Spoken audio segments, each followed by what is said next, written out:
Fortnite, PUBG, Xbox. You didn't have to cut me off. I can never know we were nothing. I don't even need your love. You treat me like a stranger and I feel so low.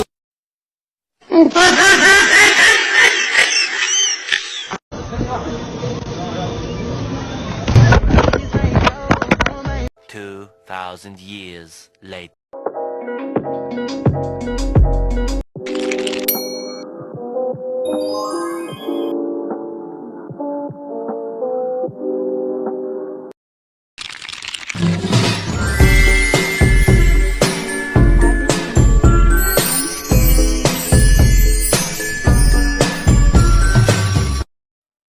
Assalamualaikum warahmatullahi wabarakatuh. Perkenalkan, nama saya Reza Fatia dari Fakultas Tarbiyah dan Keguruan, Prodi Tadaris Matematika, kelas 3D dengan NIM 230103089. Jadi di dalam video ini saya akan menjelaskan salah satu metode yang diterapkan oleh Rasulullah SAW dalam proses mengajar. Adapun metode yang saya maksud adalah mengajar syariat secara bertahap. Rasulullah selalu memperhatikan cara bertahap. Rasulullah memprioritaskan hal-hal yang paling penting dari yang penting, mengajar sedikit demi sedikit dan poin demi poin, supaya lebih mudah dipahami atau diterima. Hadis dari mengajar syariat secara bertahap adalah, langsung saja saya bacakan. Bismillahirrahmanirrahim.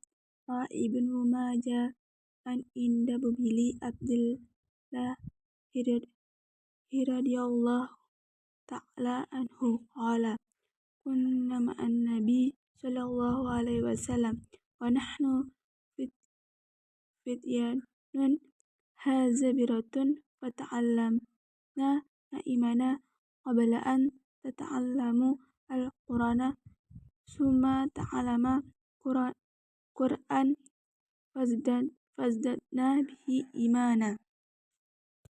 Artinya adalah Ibnu Majah meriwayatkan kisah dari Jundah bin Abdullah radhiyallahu anhu.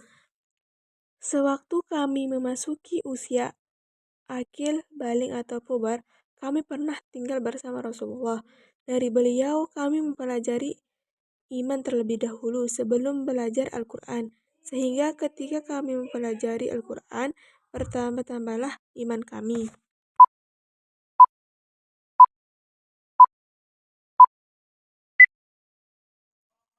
Nah, sekarang saya akan menjelaskan kaitan dari materi bilangan pecahan.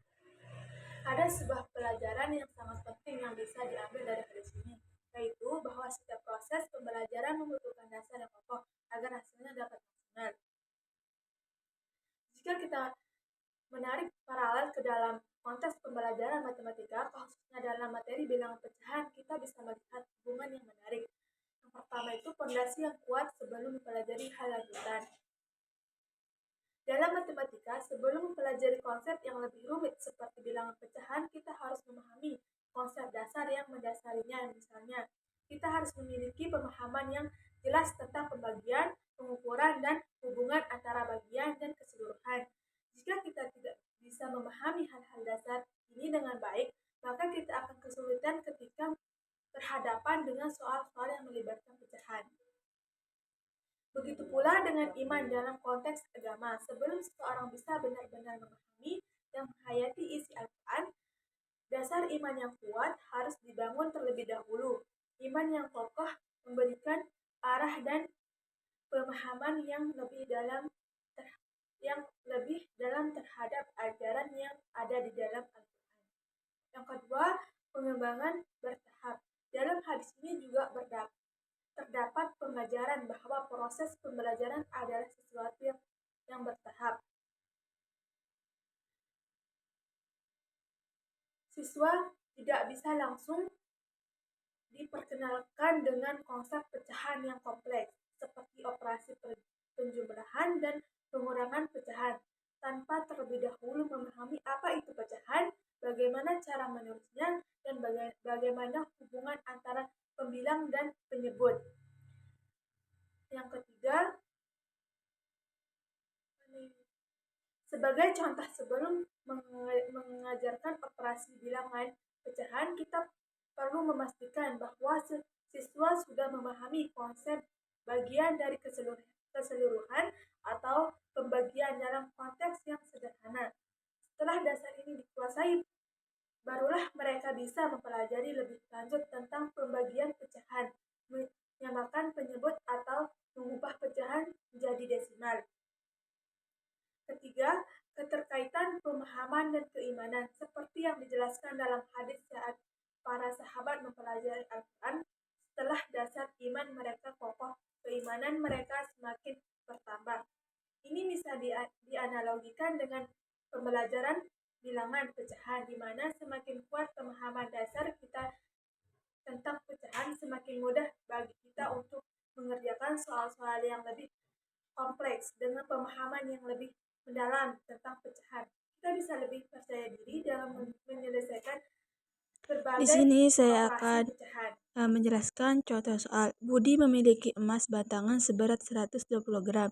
Jika nisab emas adalah 85 gram dan zakat emas adalah 2,5%, berapakah zakat yang harus dikeluarkan Budi?